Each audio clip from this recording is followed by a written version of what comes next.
Vaheguru Ji Ka Khalsa, Vaheguru Ji Ki Fateh. So we continue from the last episode. Let's try to take our thoughts back to that time and try to imagine the scene. Bhai Subegh Singh Ji had been arrested by the Mughal regime, a respected Gursikh who, although he had worked for the regime, his alliance had always been with the Guru Khalsa Panth. And for refusing to forsake and give up his Sikhi, he was tortured using the Zakharia, these deadly torture wheels. But still the Nawab, Zakharia Khan, was not able to break his spirit. Still Bhai Subegh Singh Ji would shout Jakare of Akal, Akal during the torture, which further enraged and burned Zakharia Khan. Now the evil Qazis, the advisors of Zakharia Khan, decided to change their plan. They said, if you want to break his spirit, then let's get his son, torture his son in front of him. No father can watch his child suffer. This was the only way that we will be able to convert him. The young, talented and beautiful Gursikh, Bhai Shabaaz Singh Ji, 18 years old at the time, was brought and tied upside down on the Zakharia. There were tears in the eyes of all those watching this scene as this young boy's body was pierced by the sharp blades of the Zakharia. But what did Bhai Subegh Singh Ji say when witnessing this? Subegh Singh tab aise kaha, tan tan putra tan din yah, so tan purkh jo dharm nibah, tan purkh jo gur pag chah. My dear son Shabaaz Singh, tan hai putra. You, my son, are great. You are blessed, and blessed is this day. This day where you will become one with your Guru. Your duties as a Sikh will be complete. Blessed and great are those who die for their faith and join in the charan of Guru Sahib Ji. The young body of Shabaaz Singh suffered so much torture and pain. His limbs had burst, the skin had ripped off, and due to all the blood loss, he was on the verge of losing consciousness. Seeing this, the executioners removed Bhai Shabaaz Singh off the Zakharia, and again to change their tactics. How chalak, how evil and clever were the Mughals. They started to use sweet speech, trying to convert him to Islam. Shabaaz Singh, think for a second, why should you lose your life? You are so young, you have so much to look forward to. Why should you be deprived of all the good days ahead? So many comforts, you're still to get married, have children, you have so much to experience that your old father has already done. There is no need for you to die today. Accept the deen, recite the kalama, recite the Islamic text, and give up your Sikhi and you'll live. And not just live, you'll be rewarded. You can have as much land, treasures, money, pleasures. And on the other side, what did the Mughal regime do? They also tried it with Bhai Subegh Singh Ji as well. They said, okay, what kind of father are you? How can you let your son suffer? You're old now, it doesn't matter if you die, but your son is still so young. Why would you let him die? Your bloodline will end, and for what? Complete your duty as a father and save your son. Bhai Subegh Singh Ji replied, Nawab Ji, what you are saying is correct, but from a young age I've taught my child. I have given him these teachings that being blessed with the form of Sikhi, this case, this dara, this dastar, var nahi milne. After many janams, we have been blessed with this life of a Sikh. Whatever happens, never let go of your Sikhi saroop. Zakharia Khan, we will never lose our Sikhi. Sir jave ta jave, mera Sikhi sidak na jave. Even our Gurus, Sri Guru Gobind Singh Ji sacrificed his 4 Sahibzade for us. So what if I sacrifice one son? Hearing all this, Zakharia Khan realized that Bhai Subegh Singh Ji is not just saying this to him, but his son Shabaaz Singh is also listening, as they were kept together at this point. Indirectly, Bhai Subegh Singh Ji was giving further haunsala, courage, making Shabaaz Singh even more adamant and dedicated in his Sikhi. Zakharia Khan ordered for them to be separated at once. Take the child and give him so much dukh that he begs for his life, that he begs to convert to Islam. All the executioners were brought together, and done by Shabaaz Singh Ji. He is dragged across the ground from his legs. He is slapped and punched in the face They're holding his arm. They would swing him around, dislocating his bones. He's already had to endure the torture of the Zakharia, but now his bones were twisted and snapped further. The executioners would bite into his flesh. They would pierce his skin with their nails. They would beat him with sticks. They would hang him upside down. They would use iron rods and burn and peel his skin. And with great force, they would pull out each tooth of Bhai Shabaaz Singh ji.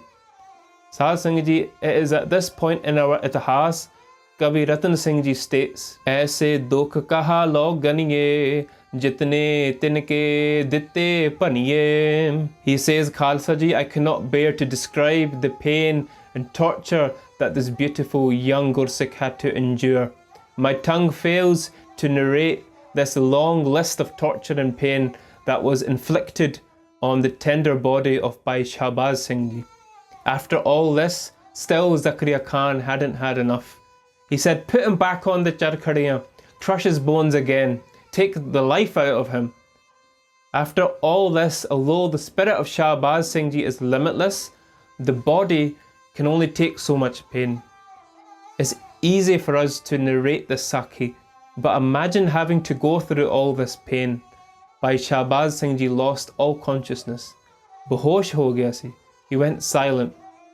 The executioners went to Zakharia Khan and they said ki Sarkar, he's lost all his consciousness, he's on the verge of death. Bhai Subegh Singh ji also heard this, and what was his response in our itihas? Subegh Singh sun hoyo raji, Satgur rakhe hamari laji. Bhai Subegh Singh ji felt so blessed.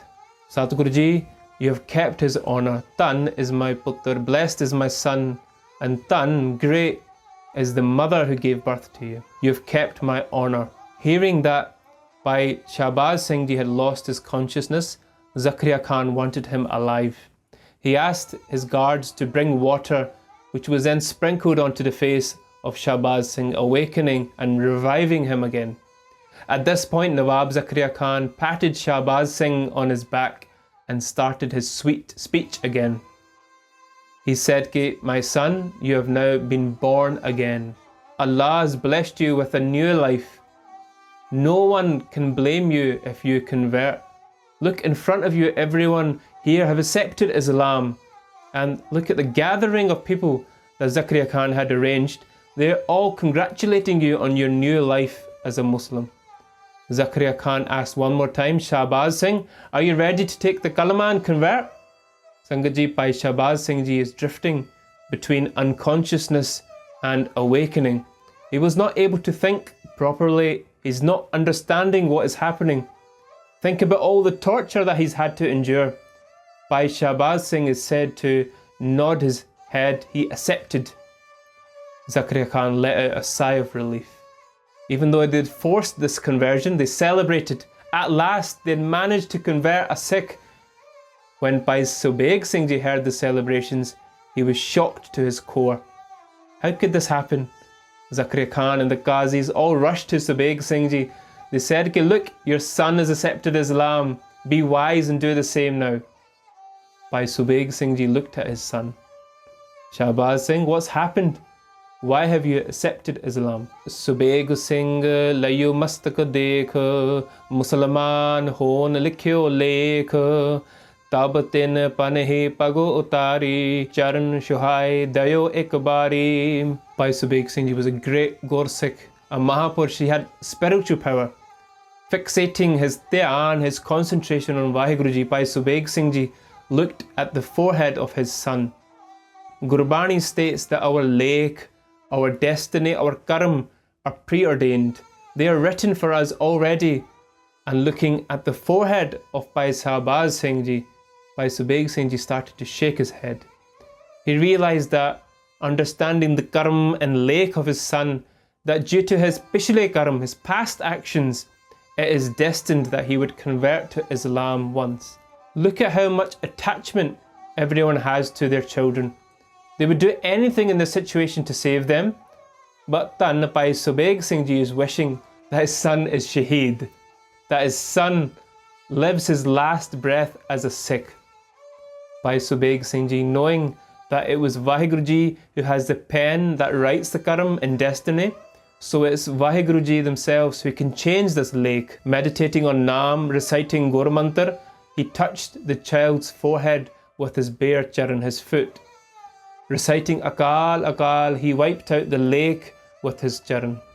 Other Itihasic sources state that Bhai Subegh Singh Ji recited Sri Japji Sahib and then placed his hand on the son's head and wiped the lake. But it doesn't matter, whatever it was, what matters is the power, the Shakti of Gursikhs, of saints. With the Kirpa of Guru Sahib, after completing this Ardas, Benti, he was able to change the lake of his son. That Akhar, that lake that said he would convert to Islam, was now removed, it was destroyed. He will forever be a Khalsa till his last breath. The Tur of Gursikhs is so powerful that Gurbani also states this on many occasions. If a sant, a saint wishes, they can change the lake of others. This is the power of Gursikhs. Nawab Zakharia Khan started to think, what's this you're doing? Aaki kita, you put your charan on the forehead of your son. It doesn't make sense. What you're doing? And Bhai Subegh Singh Ji said, Zakharia Khan, listen to me now. Whatever has happened with my son is now past. You may have forced him to convert, but now that Paralabd Karam has been changed. Due to the Kirpa of my Guru, that lake has been removed. You can do whatever you want. My son will never convert. If you don't believe me, then go and ask my son now. Ask him if he is truly converted. The Nawab started questioning the child. He said, take the Kalama Shabaaz Singh and you'll be saved. Eventually, coming out of his unconsciousness, Bhai Shabaaz Singh replied, Tab ladke ne bachan uchara, apna kalama hame pyara, sat naam jo gur te liya, vahe guru gur kalama diya. Shabaaz Singh said, I've already taken on the kalama. And which kalama is this? He said, I've received the blessed name of Vaheguru. I have recited the name of Vaheguru Gurbani. I don't need any more blessings. And hearing this, Zakharia Khan erupted in anger. He ordered even more torture on Shabaaz Singh Ji, but he felt no pain at this point. He was one with Vaheguru Ji. No dukh or pain was felt as he was tortured again and again. And Zakharia Khan arranged for the Qazis next to come and practice their black magic, to try to use their tricks on Shabaaz Singh. But everything failed. No kalam, no black magic, no tantar mantar can stand to Guru Sahib Ji's Bani. Nothing is as powerful as the words of the Guru themselves. Nothing is as powerful as the name of Vaheguru. Sadh Sangat Ji, our Itihas states that after all this, the executioners got exhausted torturing the child. Shabaaz Singh had not given up, but the executioners had. There was no way that these two Guru ke Pyare would convert now. According to Gyani Gyan Singh Ji in their texts and Bhai Ratan Singh Ji in their Itihasic Granths, this epic, this Sakhi happened in 1745. Zakharia Khan had enough, he had failed, and he sent both the Gursikhs to jail. They were imprisoned and they were shaheed at a later date. Other sources state that Bhai Subegh Singh Ji and Bhai Shabaaz Singh Ji were shaheed on the Zakharia at this moment. They gave their all, but they never compromised their Sikhi. Whichever way it happened, Sadh Sangat Ji, these are the powerful Sakhya and stories of our elders. We should all learn our history, share the Sakhi with our friends and family and children, put up these pictures of these great shaheeds in our homes, put these pictures up in our Guru Ghars. May Guru Sahib Ji bless us all. I do namaskar in the charan of these Shaheed Singhs. May they forever look upon us, may they bless us so that we remain steadfast in our Sikhi. Please forgive me for my mistakes. Vaheguru Ji Ka Khalsa, Vaheguru Ji Ki Fateh.